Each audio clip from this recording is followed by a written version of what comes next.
Hello and welcome back to the Country House podcast.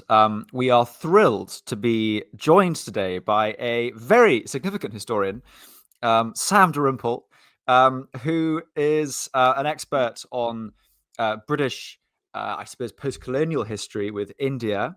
And he also has the great privilege of being my cousin. So we're very, very happy that he's deigned to come on to his terrible cousin's podcast. Sam is actually, he's quite, I mean, other than being a Fraser, he's quite a big deal because he has he's about to publish a very, very exciting book called Shattered Lands, 5 Partitions and the Making of Modern Asia. He's also made a couple of films which have got into all sorts of very exciting film festivals and BFI and all that kind of thing about partition and migration and that sort of thing. So, and today we're going to be honing that expertise into talking about probably one of the strangest country houses in England, called Elveden Hall, which a lot of our listeners will recognise from it having features in pretty much every film that's set in India or Pakistan or something like that in the last 20 years, but they won't actually know that it's a country house in England that has this incredible interior. So let's get cracking on this extraordinary story. Sam, thank you so much for having me. No, well, it's a pleasure. It's a great pleasure. I think, Sam, why don't you tell us what? I mean, let's talk a little bit about Anglo-Indian architecture in the UK, because Elveden is not the only house, is it? There's a tradition of building in this style, isn't there?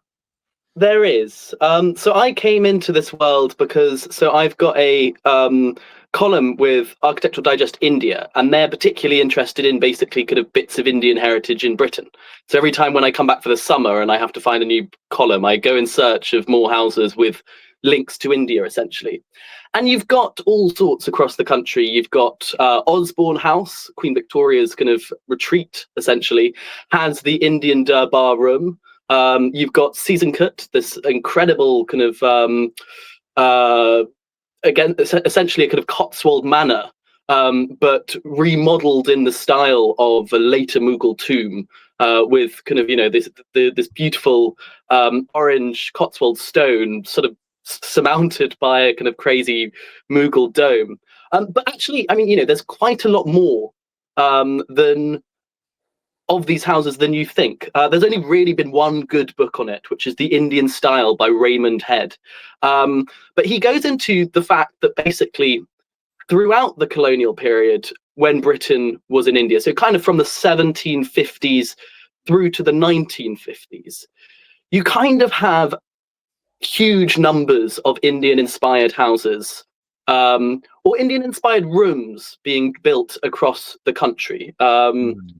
It kind of seems to get going. The earliest East India Company officials who come back to the UK, are using Indian money to build houses, essentially. So you've got huge numbers of these houses being built across Britain. Actually, some of the earliest kind of houses funded by the wealth of the East India Company don't really give that many traces of the Indian style, really. So you've got Basildon Park being built about an hour from London, just outside Reading, and it's kind of a perfect sort of Palladian house with very little, no scalloped arches, no kind of domes, nothing of that sort. Likewise, Powys Castle, that's in Wales, which was bought by Clive of India, is filled with Indian antiques, but they're not using Indian architecture as a model. The first person who really seems to do that is Warren Hastings, who was one of the Governor Generals of the East India Company in 1788. And then you get kind of little fragments. You get a small little chaptry, a small little umbrella cupola, sort of suddenly appearing in Scotland. Hector Munro builds the Gate of Negapatam, this folly that is based off of kind of some ruins he saw when he was out in India. And so you get bits and moments. And then it really picks up in the 19th century. Notably, Brighton Pavilion is probably the most famous one of all. Those people know this building for its kind of slightly pastiche, slightly kind of Aladdin-esque imagination of what India looks like. It's Slightly not so pastiche. much. I mean, it's absolutely it's all guns blazing pastiche. It's absolutely all guns blazing. It's kind of Agrabah from Aladdin, as opposed to anything that you'd actually likely to see in kind of Jodhpur or Jaipur. But it is, I mean, they're very much drawing from paintings of India. I think the Daniels brothers were these painters who went out and did these beautiful kind of paintings of Indian scenery, Who landscapes. Sezenkut, I think they were also involved. Sezenkut was inspired by their prince. Their prince became incredibly popular because by the sort of early 1800s, their prints are kind of doing the kind of 19th century version of going viral amongst everyone wants one. They're giving Brits an actual visual sense of this land that is increasingly ruled from Britain, but that most people in Britain have never seen. And the Daniels paintings are the first mass printed images of India that really kind of shape the British imagination of India, essentially. At this point, it would just be helpful to talk about the parallel tradition that's operating in this kind of chinoiserie thing, because I think what I find strange is that, as you've said, although a lot of these houses in the 18th century are being funded by trade money from the East, especially East India Company, there isn't really any India stuff that's appearing until quite late. Whereas what is becoming quite fashionable are kind of Chinese and Japanese themed sort of pagodas and what was that wonderful? Is it Clayton Park? Claydon House, which is 1771. They build this incredible kind of Rococo Chinese room that is the most flamboyant thing that you've ever seen. But it's funny because they sort of seem to embrace the first kind of Asian styles that they're beginning to embrace seem to be Chinese rather than Indian, even though they're swathed in Indian fabrics and all this kind of stuff, which we obviously know. But architecturally, it seems to be quite a late thing, which I've always found strange. No, I mean it's intriguing, and it's not quite clear why that is. Crucially, the Brits won't get properly involved with China. The Opium Wars, etc., are still kind of 50, 80 years out. So when there's this, but there was a general sense at the time that China was one of the world's great empires. And when Britain is exactly, Britain is explicitly building on the basis of Rome at this point, because Rome was an empire and Britain was increasingly seeing itself as an empire and wanting to take on the mantle of Rome. It'd be helpful maybe for some of our listeners who aren't familiar with some of the buildings we talked about, like Brighton or Sezenkut or others. Could you describe some of the, before we get on to Elveden specifically, could you describe some of the notable features of Mughal architecture specifically? You mentioned, for example, the domes, but describe what they look like. Trying to help our listeners maybe who are abroad in the States or somewhere envisage what we're discussing that makes architecture specifically Mughal as opposed to the hallmark Palladian or Georgian architecture styles. So Mughal architecture is kind of born of the synthesis between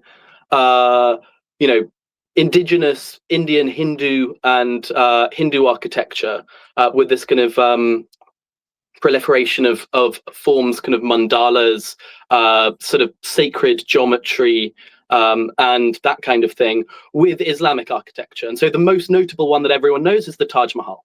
The Taj Mahal is built under the Mughal Empire and kind of embodies it at its most perfect. You've got minarets, you've got kind of cupolas, you've got massive domes, big Persian-shaped iwans, these great gateways that kind of sort of turn into a Gothic point. And there's also a massive focus on floral details, given that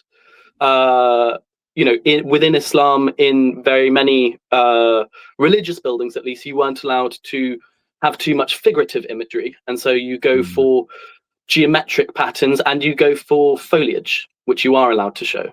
And so then, as anyone who's been to the Taj Mahal will know, there's a huge number of gorgeous inlaid kind of floral patterns and early studies of different plants, tulips, poppies, poinsettias, etc.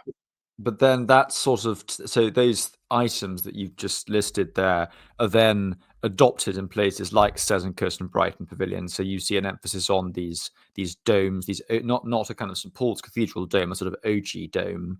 And you see these great big arches, sometimes cusped arches. So the more kind of floral thing you're describing, kind of miniature satires of minarets and cupolas, and that all that stuff is sort of, those features are translated into a kind of English idiom, aren't they?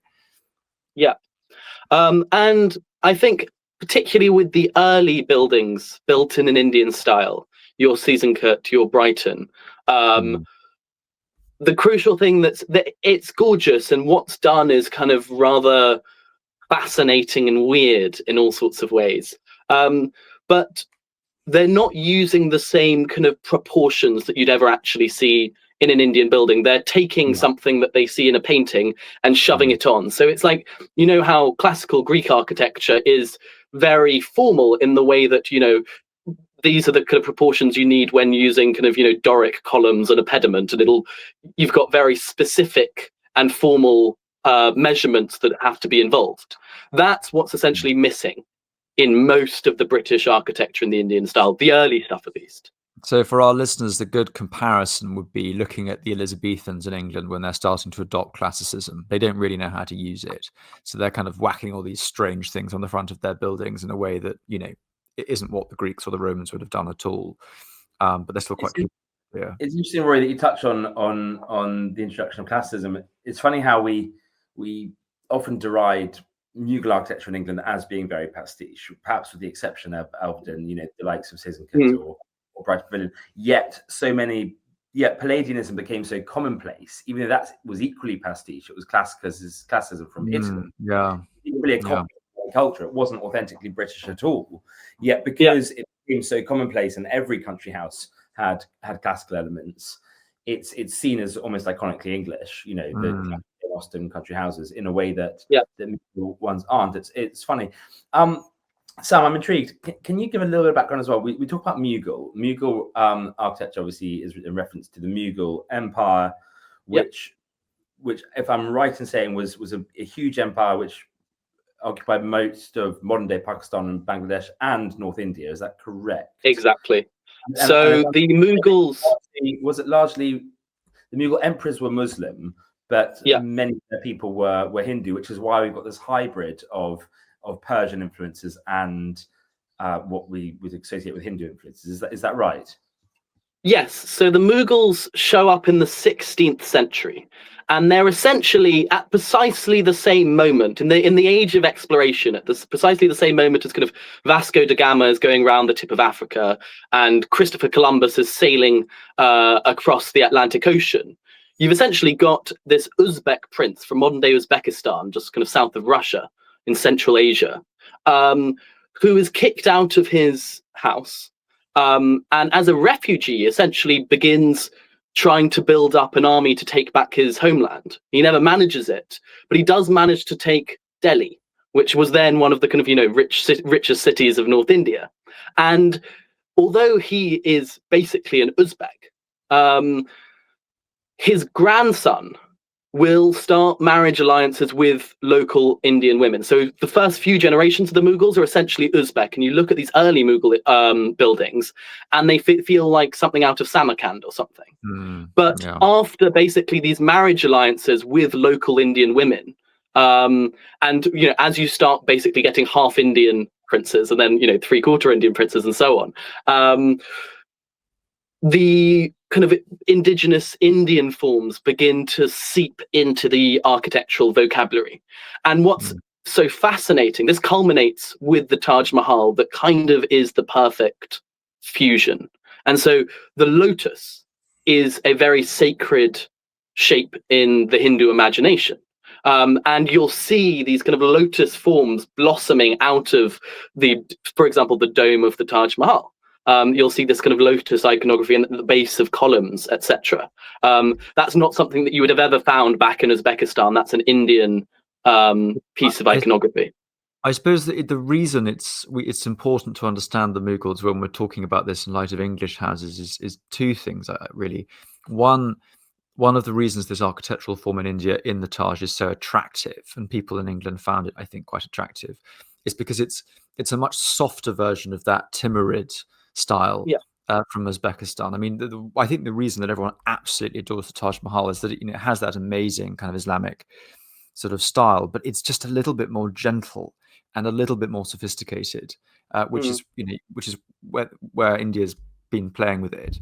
And the second thing is, I think the Mughals, the East India Company is basically what is engaging with the Mughal dynasty, and it's gradually replacing the Mughal dynasty in about the period that we're talking about in the late 18th century, when we start to bring over these sort of architectural forms. But I think we've covered the basics now of the kind of the style in India, the dynasty who created it, some of the early houses in England and how they're beginning to take on these forms. The kind of slightly Disneyfication of it at Brighton Pavilion, and I think uncharitable to say it Sesica. I think Sesica's quite good, actually. I mean, it's not perfect. I think Sesica's quite good. There's room for improvement, but it's a damn good piece of effort. It's a very good piece of effort. But now let's sort of move a little bit further forward. So we've got this molten world that we've been discussing, and then in the 19th century, England, Britain rather, very much takes over India, and it's part of the Raj. And at that point, we're going to start to explore the story of the Lion of the Punjab and his family, and how they end up winding their way to England and building this, probably the greatest Indian house in the UK, certainly country house. So let's sort of fast forward a bit now. Yeah. So the man who creates Elveden as we know it today is a man called Duleep Singh. He's the last Maharaja of the Punjab. And his father, the Lion of the Punjab that you were alluding to, is one of the great kind of heroes of the 18th century, as far as, one of those guys who shows up in every book on the Raj and the rise of the East India Company ever. At the time that Britain had finally kind of ruled over most of India, either through kind of, direct rule or through kind of, vassal states that were still nominally independent, but had pledged allegiance, paid taxes, etc. 1/5 of the subcontinent was still ruled by this massive independent kingdom. And just to give a sense of the size, this is a kingdom that stretched from the deserts of Rajasthan, essentially, through the great city of the Saints, Multan, that's now in modern day Pakistan, including basically half of, the whole of the Punjab in India present today, the entirety of Kashmir, and it stretched to the Tibetan plateau. It stretched to the second highest peak on planet Earth, K2. So after Everest, K2 is so it's really this enormous, geographically varied, it's deserts, it's plains, and it's mountains. And it's also an incredibly varied kingdom ethnically. So you've got, Sufi Muslims, who are Muslims are actually the majority, even though the ruler is a Sikh. You've got a big Buddhist population up in the Tibetan borderlands. You've got massive Hindu population. There's even a Jewish population in cities like Rawalpindi. So it's really quite and a huge and the opulence is what's often commented upon by the Brits at the time, but I think more importantly was the kind of cultural sophistication of this court. There's a reason that it's the last kingdom to fall, really, if that makes sense. It's politically sophisticated. In the court are some of the finest kind of, there's a whole gallery of rogues. You've got these kind of, rogue French mercenaries there's a guy called the Tartan Turban, who's a kind of a Scottish American guy who kind of dresses up in full kilt and kind of sash in the Sikh style, but made in his clan tartan, fluent in Persian and Sanskrit, and kind of, the best rifle shot that side of the Sutlej River kind of thing. So there's a real kind of rogues gallery of characters who flock to this court that's increasingly the last major court in the region not under the British sway. And remember that this is the time of the Great Game, so you've also got Russia essentially coming down, gobbling up kingdoms to the north. You've got, Samarkand's just fallen, Bukhara's just fallen. You've got this kind of the two great empires of Asia are meeting. You've got the British and the Russians meeting in the middle, and in the middle is this incredibly culturally sophisticated kingdom called the Punjab. It was known actually as the Sarkar Khalsaji was the official name, but we'll just call it Punjab for right. So it was an amazing kingdom, but the reason that Elveden is built is because its Maharaja, its prince, ends up basically being banished to England. So can you just let's talk a little bit about that process, how that happens? So the Lion of the Punjab, Ranjit Singh, this incredible one-eyed warrior who's managed to kind of, bring together the rogues gallery, he dies. And it's one of those things where you lose the personality at the center and the whole thing falls apart.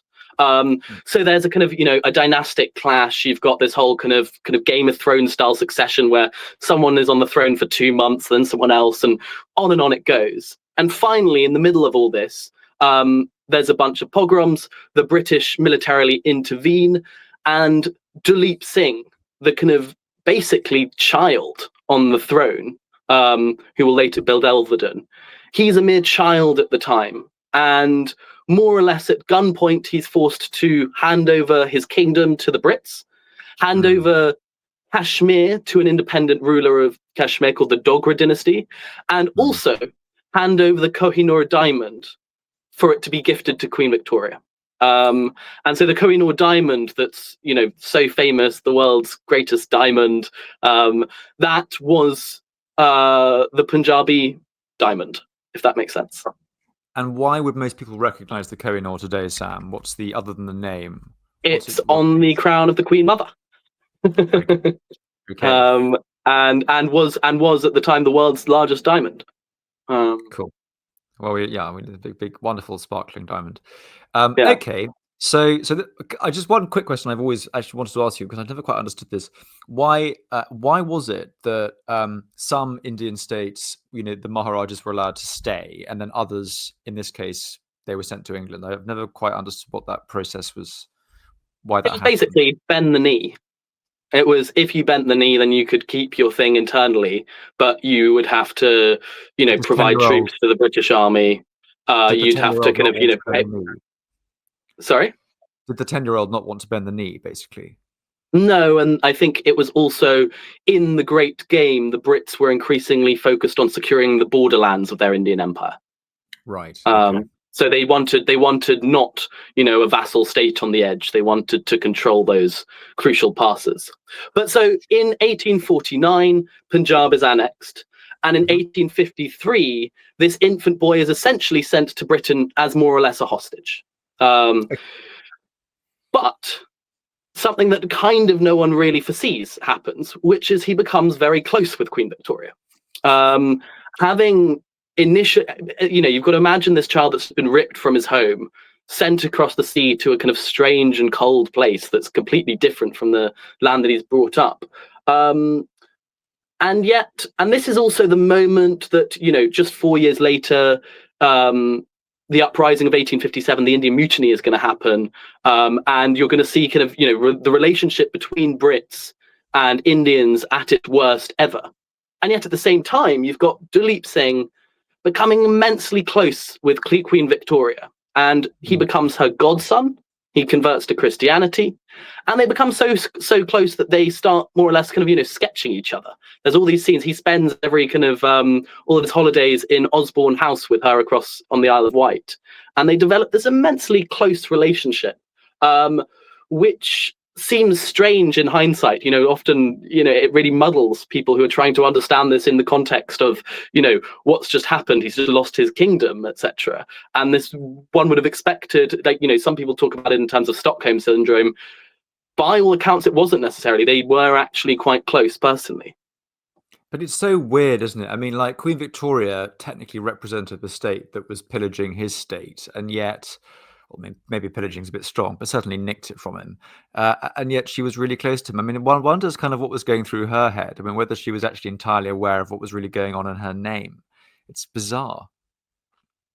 It's very clear that whilst the Victorian era is one that does immense damage to, sees all sorts of military atrocities committed by the Brits in India, Queen Victoria herself is immensely sympathetic towards Indians by and large. And so, she learns Urdu. Anyone who's seen the film Victorian Abdul will kind of know the gist of the story, that she had a munshi from India who taught her all about India. This is at a time when racism is on the up in Britain. Britain has gone within just 100 years from quite a small power on the Indian stage to kind of ruling over it. And it sort of goes to the Brits' heads. And so whilst you've got all these Brits going out there suddenly feeling a sense of racial superiority, what's strange is that the woman monarch who's ruling over this is actually one of the most sympathetic monarchs to India in its history. And so it's very complicated. And there's a reason that she will build, after Elveden, she will build Osborne House's Dalrymple Hall in an Indian style because she loves it so much. And she will fill the corridors with images of her, Indian subjects. In return, though, she kind of expects Duleep and others to be the kind of role, to play the role of the kind of, exotic young prince who's come and dress in his fancy Sikh finery. And initially, at least, she gives him a massive stipend with which he buys Elveden. At first, their relationship is such that she's basically funding his lifestyle to become a kind of British courtier. Elveden at the time is quite a plain Georgian house. Virtually nothing of the original house survives, although it was at one point actually owned by my ancestors, the Keppels. Augustus Keppel, I think, buys it in the 1860s and lives there for a bit. Weren't the Keppels the boyfriends of William of Orange? Isn't that why they became? They were indeed. Oh, and yeah, very good. No, and I think at Hampton Court there's a secret there's a secret passageway connecting connecting the two rooms of the two lovers, so that they could sneak through when no one was looking. But of course, they were just friends. But this way, isn't Sam? Before he purchases Elveden, which is in Suffolk, for our listeners, that's sort of in the southern part of England to the east of London, next to Norfolk. We've done some houses on Norfolk before on this podcast, but before he bought Elveden, he lived in Scotland. I think it was known as the Black Prince of Perthshire, which is funny because both Fraser and Dalrymple are Scottish surnames, so there's a link there. Do you know what it was that made him decide not to settle in Scotland and move to Suffolk? I suppose he just found a nice big estate near London. I think it was about being close to London, and it was. I think he kind of there. I think it was also to do with the weather. As anyone who spends time in Scotland knows, it can be gorgeous if you go at the right time of year, and you can completely fall in love and think you're at the most magical, wonderful place in the world, and then you stay for one winter and you're like, oh God. Sam and I speak here from bitter personal experience, listeners, that the number of times that Sam and I have been stuck on a rock somewhere in Scotland in the pouring rain, sort of feeling very miserable about our heritage. Bears not thinking about, really. Anyway. So at this point, he moves to Elveden, but is he married at this point? Because there's an interesting story with his wife, isn't there? Yes. So he marries at more or less the same time, and he marries this kind of girl, this fascinating character called Bamba Muller, who is kind of this half German, half Ethiopian girl, who kind of basically doesn't speak his language, and he up until this point, he's this kind of gorgeous guy who wanders around Queen Victoria's inner circle wearing his silks and all of his kind of sherwanis from India, etc., looking glamorous as hell. But he's had his disillusionment with Britain is already growing, because after basically having all these relationships and affairs with all these women in the court, none of them will marry him because of the fact that he's Indian. And so despite the fact that they're happy to kind of basically, go out with him for months, suddenly they'll go off and get a marriage with someone else. And he's constantly left in the sand. So he decides he basically wants to marry another outcast.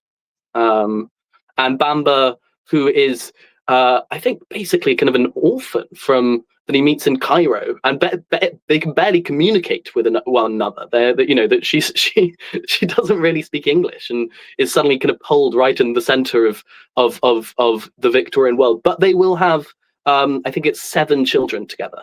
I think it's interesting. And So yeah, I read a little bit about Bamba. I read about her in the past because she's fascinating. She was obviously Muller's a German surname, but her parents, I believe, she was brought up in a Christian mission in Egypt, and she was brought up as a Christian. And I think what was interesting, looking at the history of Singh, is that he wrestled. We know he wrestled with his conversion to Christianity as a child, because we know he later came back to Sikhism.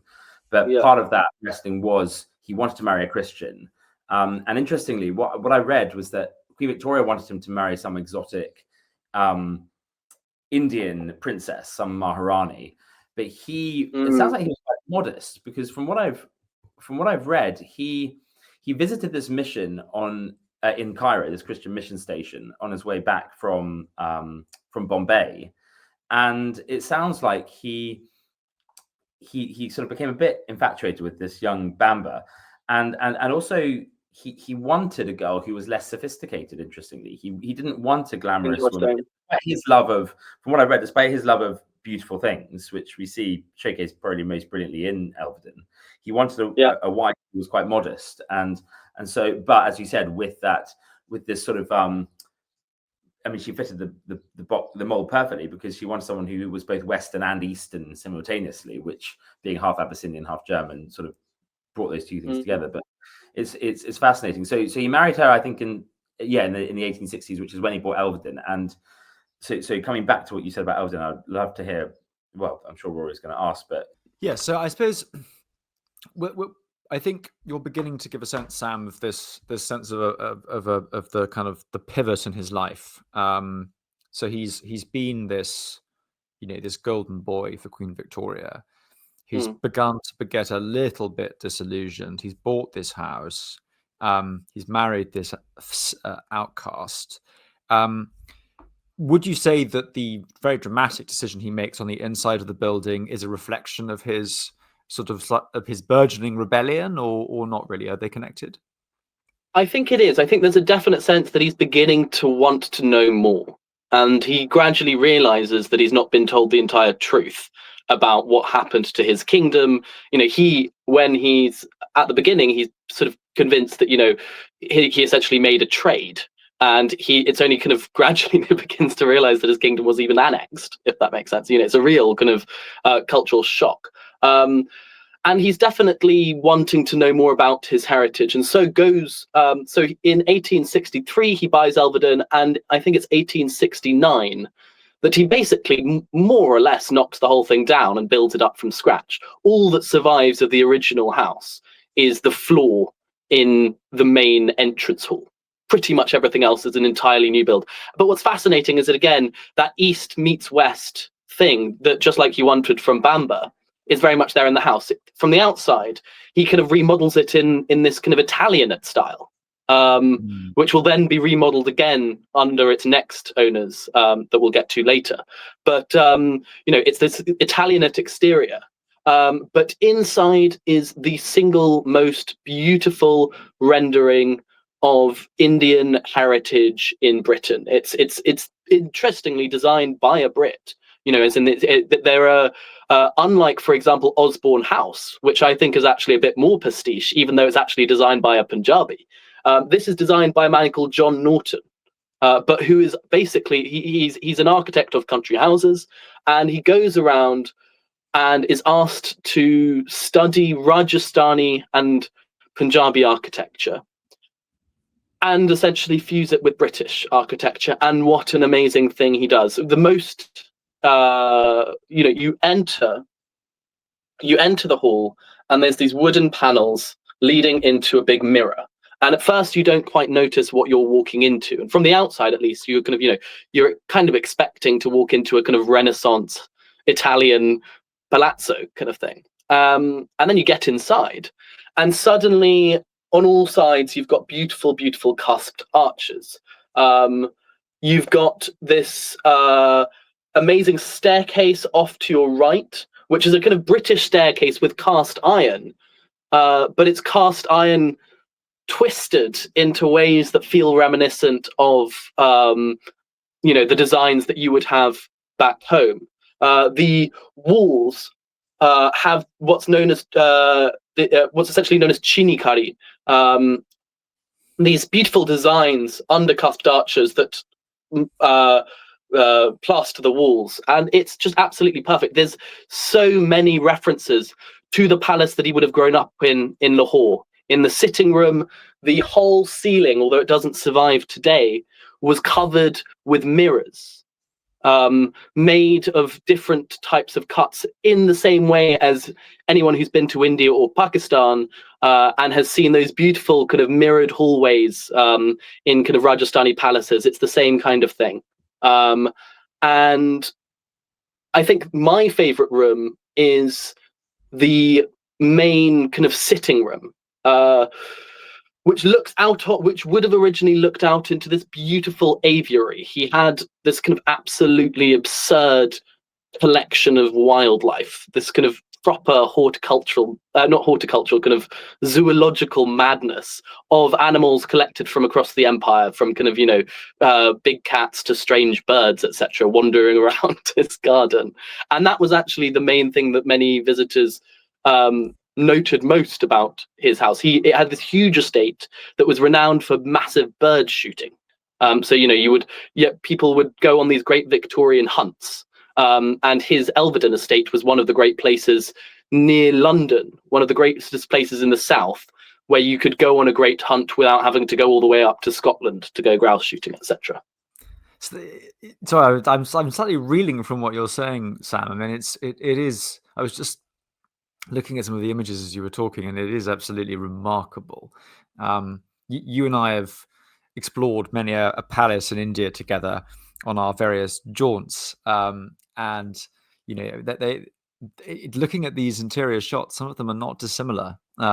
It's very odd, and so it's even more odd to imagine him marching around, presumably in +4s and tweed, with Edwardians not Edwardians, I suppose Victorians shooting pheasants. Completely extraordinary. What is also fascinating, I find, is the few moments that there are nods to Britain as well, in the sense that some of these arches have the dimensions of these cusped arches have the dimensions that you would have found in the palace he saw back home. Other ones within the same room will have Gothic dimensions almost.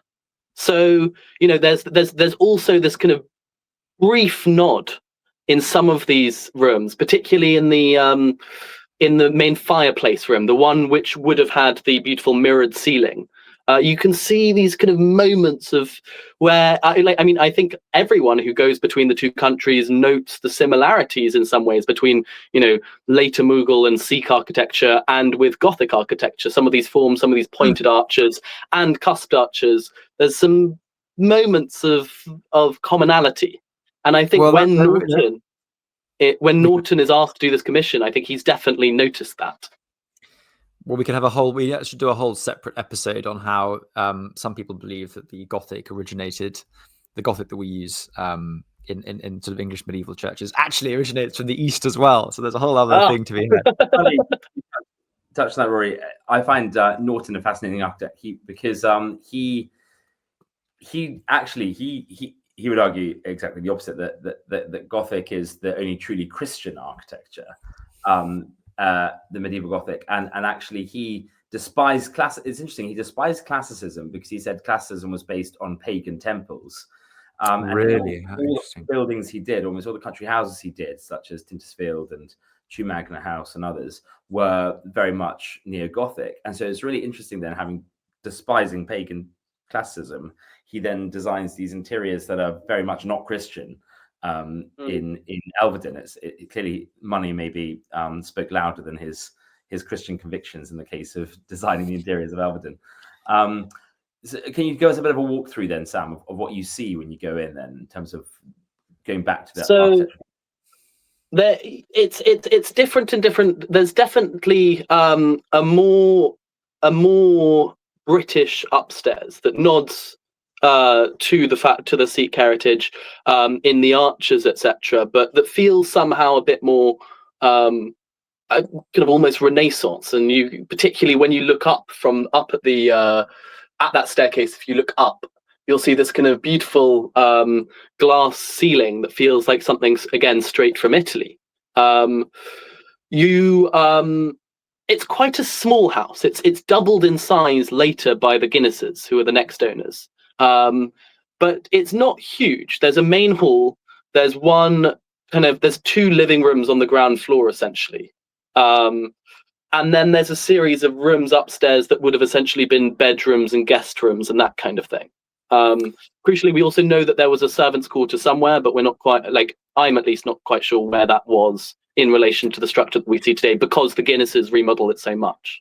How does, out of interest, Sam, how does he actually pay for it? I mean, is he given a sort of an allowance by the British government? Because up until this point, precisely it. Yeah. Okay.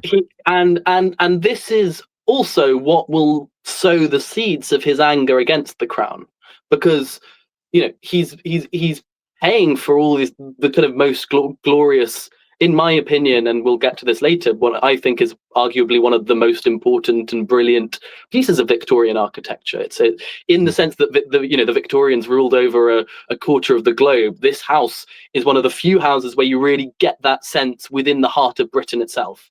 And so he's getting this massive stipend from the crown that increasingly just can't be justified. And so gradually he's falling increasingly into debt. The crown is giving him a smaller stipend, kind of more or less each year. I think why can't it be justified? If he's a prince from India and they've nicked his kingdom, why can't they justify it? Well, because his kingdom doesn't exist anymore. He's not a prince anymore.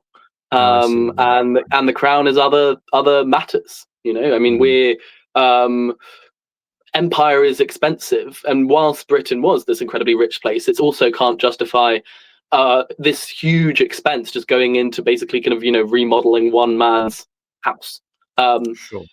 But of course, that's not how Duleep himself sees it. So Duleep Singh is horrified when Coots is saying, basically Coots is asking for a bunch of loans back.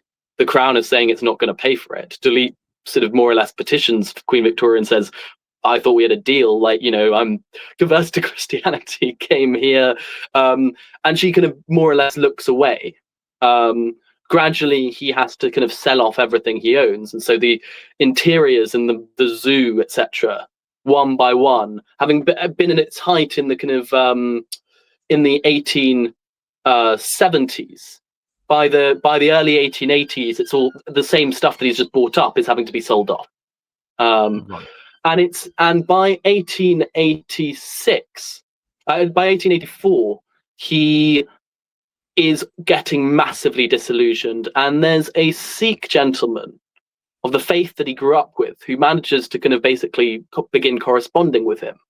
And this is the moment, it's 1884, that he is reinitiated into the religion of his birth.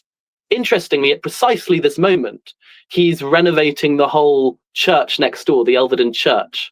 And what's fascinating is he gives this, even though he's kind of more or less converting back to converting away from Christianity at this point, he's reforming the local church with this amazing new interior, with this kind of Italian Sicilian style font at the end, the most beautiful arched kind of Gothic wooden interiors with these angels coming off. And what's interesting is that these angels look suspiciously like kind of Hurries, the kind of angels that you hear about in kind of Sikh folklore, but you've got them in kind of wooden form at the top of this much older local church. And so he's more than happy to, even though he's converting back to his own religion, he's still obsessed with kind of building new architecture, with refashioning the local church into this kind of, crazy Sure. sort of thing of his imagination. So I think I feel that we're getting to a crisis point here with him. But I mean, I want to get onto the Guinness adaptations of the house before we close. So can you just give me a quick rundown of exactly what happens to him and his family? Because it's a pretty nuts story after this disillusionment, isn't it? He converts back to Christianity. He decides he's going to go back to India and take back his kingdom. He's had enough. And so he jumps on a boat, gets to Aden, which is near kind of through the Suez Canal in what's modern day Yemen, and was a major kind of stop-off point on route back home, en route to Bombay, where he's basically arrested and told that he can't go any further and that the Brits are not going to allow him. But the Brits, can't arrest him. He's Queen Victoria's godson. He's, and so even though he's regarded as a traitor, they just don't let him pass. They don't arrest him. But he essentially dies more or less an alcoholic, having alienated his whole family in Paris a few years later. And his wife, Bamba, will die of heartbreak kind of, a few years later, having basically been left to support the 7 children alone. And Queen Victoria is quite ruthless. She moves Bamba and the kids out of Elveden and gets it sold off within a few years because this is a traitor's home, etc. And it gets put up for sale. And the kids are rather fascinating. The most notable one is a book called Sophia by Anita Anand, which traces the daughter, who becomes one of the leading suffragettes, one of the leading campaigners for women's rights movement in Britain, is Sophia Duleep Singh, who was noticeable for introducing to the suffragette movement, I kid you not, suffragitsu, which is a form of jujitsu for basically women's self-defense, but they called it suffragitsu, which is just fantastic. But it's a tragic story. But so it's not a happy ending. But what's fascinating is who takes it up, because who would buy this bonkers place? No other, none other the good old than Guinnesses. The Guinnesses of Guinness beer fame. It's very interesting, isn't it? I mean, firstly, can I just say, Geoff? Actually, Geoff, I'd love to fight you in suffragitsu. I think we could do a podcast filmed live of you and me doing suffragitsu. I think that'd be absolutely hilarious. Well, apparently, according to a friend of mine, I must be a suffragette because the plant scheme in my newly planted garden in Devon is purple, white, and green, and apparently those are the colours of the suffragettes. And I had a friend, I always knew it. Nancy Astor biographer came around and she said, "Oh, you're a subconscious suffragette." So that's what I was told last week. I always suspected so much, Geoff. But it's funny because there are it's really interesting this episode because a lot of people that we've talked about in other episodes on this podcast have come up. So, for example, we did the Eleanor Stevenson episode about East India Company and country house portraits and stuff in Wales, and all of that stuff's repeated itself early in the episode. We've obviously done an episode way back when on Osborne House. We've been talking a lot about the Guinnesses, for example, when we did our episode about what's that big house in Ireland we did? Castletown, exactly. Yeah. Castletown. So it's really amazing to see all these threads crossing each other. But the Guinnesses, of course, are well known for having in the 20th century saved a lot of big houses, basically, aren't they? And I suppose, I mean, why, Sam, do we know why they chose Elveden, particularly as their sort of rescue project? I don't think we do. We know that they buy it within a year of the kind of of Duleep Singh's death. They snap it up quite quickly. It's notable that it should be noted now that within 50 years of them buying it up, both Ireland and Punjab would be partitioned on religious lines at the end of empire. And there's this funny thing that you see in this house where kind of it's an Irish Punjabi house essentially. And I don't think we know why. I think they like the exoticism of it. I don't think it went much deeper than that. Because they then do the classic thing that made it unlivable in the 21st century, and is the reason why it's mostly empty now, of basically tripling it in size, to the point making what was a kind of perfectly sized house that totally could have been, the upkeep would have been very, very easy, into this kind of monstrosity that's impossible for anyone to look after. So what date are we talking about? When did they We're buy talking it? 1894 they buy it, and by the sort of turn of the 20th century, think of that. So it's the last 6 years of the 19th century, beginning of the 20th century is when they. And it's so funny because, sorry, just to finish this thought, what I find particularly interesting, Sam, is that if one compares this story to Sezencut, because Sezencut was sold, I think, in the 19th century, or they tried to sell it in the 19th century, and the family really struggled to sell it because it looked so Indian and it wasn't fashionable. So it's really bizarre that this house, that Elveden, got bought by another grand family. I mean, who didn't have any connections with India. Remember that in the last 20 years, you've had Queen Victoria commissioning Osborne House. You've had the colonial exhibition of the 1880s, which suddenly introduced Indian aesthetics to the rest of Britain.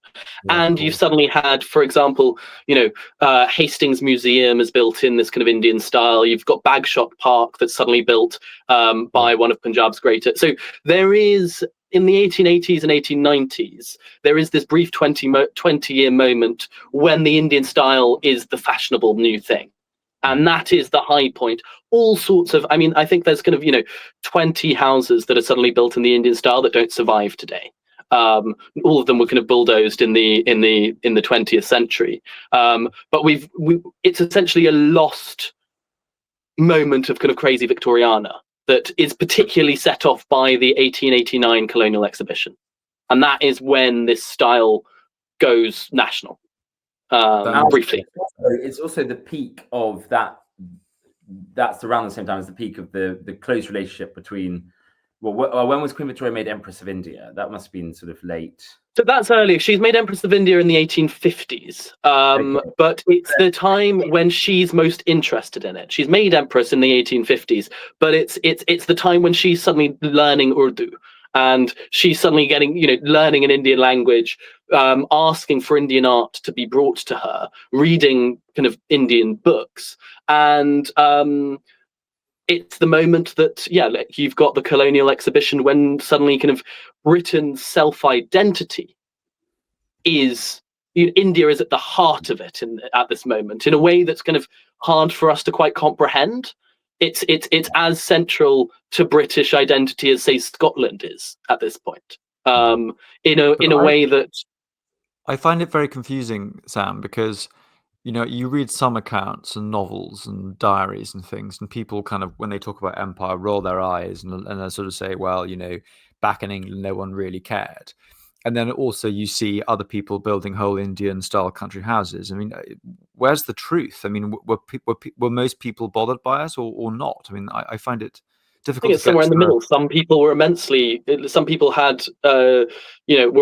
attached to it, and you've got the Kiplings and you've got the George Orwells. Remember, George Orwell is also born out there and is shaped by it. I think I've grown up in India, and it's amazing how much of British culture has its roots in India. I mean, the word blighty, for God's sake, is a Bengali word meaning far away. When we talk about going off to Blighty, that's just us talking in Bengali, in the language of Bangladesh and Kolkata. So I think that it's far more central, particularly at this moment, to British identity. And I think this is the high point of that. That doesn't mean that there's not immense racism, and this is the height of the ideas of the white man's burden, etc. There's a reason why Duleep Singh is wanting to kind of stage a revolution at this moment, essentially. But the Guinnesses take over. Let's get back to the Guinnesses, and they not only do they buy this house, they add two sections. So what was Duleep Singh's house becomes the kind of if you're facing it, I'm not sure if it's the east wing or the west wing, but it's the wing on your right hand side if you were facing the house from the outside. And on the left hand side was another wing built almost entirely in kind of Scots baronial architecture. It's a completely different thing. What's most fascinating, though, is the central hall, the marble hall that they build, and that's the one that you'll see in all the films. That's the one that's, you know, in the main scenes in Eyes Wide Shut and in Stanley Kubrick and in all these amazing films.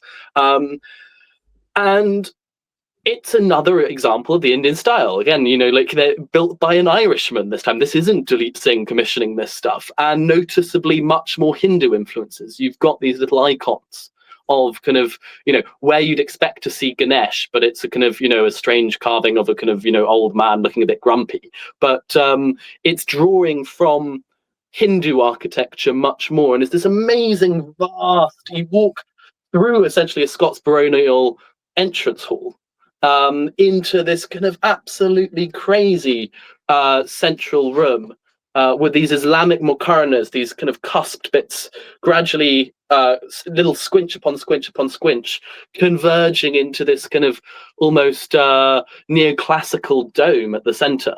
And that this room is more pastiche. Again, it doesn't have the sophistication of Duleep Singh's taste, but it's rather amazing.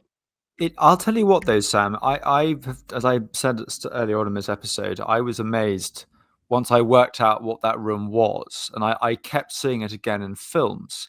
And for example, I don't know if listeners have watched The Crown, for example, a lot of the kind of Indian style interiors in The Crown are actually filmed at Elveden. And if you've seen, for example, SAS Rogue Heroes, all of the scenes that are meant to be in the kind of Cairo nightclubs and stuff are all, again, filmed in that central hall in Elveden. And I know maybe it is a bit pastiche, but I have to say, I was fooled. I mean, it does look amazing. It looks amazing, and we've got to remember that we're missing we've got pictures of it before this massive sale. I can't remember if it's Sotheby's or Christie's, but there's this massive sale in the 80s. What we're missing is the vast Persian rugs that would have been on the floor, and these amazing kind of teak chairs and these kind of cabinets. And, you know, this was a properly luxurious little room. And what's amazing is that it's not, you know, it's after the Indian Maharajas left, and when it's run by the Guinnesses of Guinness Brewery fame. Do we know how they use their new hall particularly? For entertaining, for kind of, you know, they used it as a ballroom at times. Other times they put chairs there, and it was a nice place to sit. It's interesting. Just circling back to Edward Guinness, who bought Elveden. That's the first Iveagh. So for our listeners, for context, we have talked about Guinness. There are many different branches of the Guinness family, all descended from Arthur Guinness, who invented the beer.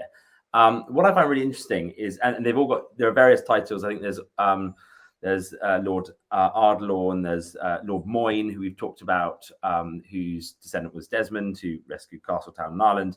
But this chap, Edward, was the head of the Guinness family. He was the eldest son of the eldest son, or whatever, and so he was made the Earl of Iveagh. And what's interesting, he's a fascinating man. We should do a whole episode on him, because he was a bit like his sort of distant cousin Desmond, was also a great collector of country houses and a great philanthropist. And we know that he was the one who bought Kenwood, which Rory and I have, for our listeners, if you've seen any reels of Rory and I in front of a wonderful Robert Adam house in Hampstead Heath on our Instagram. That was bought by the Guinnesses and later given to the nation. Farmley, I think, was the biggest house in Ireland. That was their house in Ireland. But it's interesting that he chose to make Elveden in England his family seat rather than an Irish house his family seat. Because I know the mausoleum of the Earls of Iveagh is at Elveden, and it's currently owned, I think, by the fourth Earl, the estate. Yeah.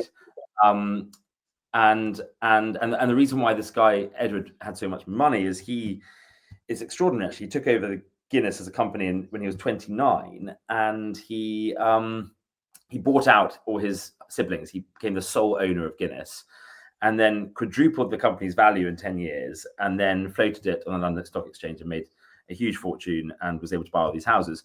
But what I find interesting, Sam, is Elveden, despite not being really lived in now, and I want to talk about what it's like now in terms of how it's used. It was never demolished like so many grand houses. You know, the Guinnesses, like, they trebled it in size, yet they didn't they flog the contents. The rooms are empty. It's used as it's a brilliant film location because it's a blank canvas. Yet they didn't knock it down. They haven't, they kept the roof on. They haven't let it decay. They've just left it empty. Do you know why it avoided that fate that so many other country houses had? So the reason that they move out is because it's taken over by the US Air Force during World War II. And you can still, when you go upstairs, you can still see sort of paint on the walls from when they kind of ran certain bits. And there's, all this kind of US Air Force paraphernalia. But then it's hit by a bomb and they have to move out and they move into another place on the same estate. I think that there was a recognition of the fact that this was one of the most important houses in Britain. It was central. It was close to London. It's a beautiful, beautiful, beautiful area. And I think the fact that it's not kind of 7 hours away from the capital. You can drive there in an hour and a half from London. I think made it appealing, and also the damage done to it wasn't so overwhelming that it had to be kind of torn down and sold off for parts. They did sell off all the interiors, and I frankly do believe still that it needs to be rescued from the state that it's in now. It's currently kind of as we've mentioned, used for film shoots. It's occasionally open for visits only through the portal Heritage Explore that advertises as and when it's open to the public, if anyone listening to it is in the UK and wants to visit. But it's mostly closed to the public, which I find sad because of the fact that I do genuinely believe that this is one of the most important. I think that it's one of the 3 most important houses ever built during the Victorian period in terms of the story that it tells. And the story of Britain at the moment that it was ruling over a quarter of the world, and its tricky relationship, both the closeness but also the alienation that results from empire. I think it tells an extraordinary story that you just don't get at other Victorian buildings, and it's got all the you've got the kind of Victorian ironwork, you've got the Victorian kind of self-assuredness, you've got Queen Victoria at the heart of the story.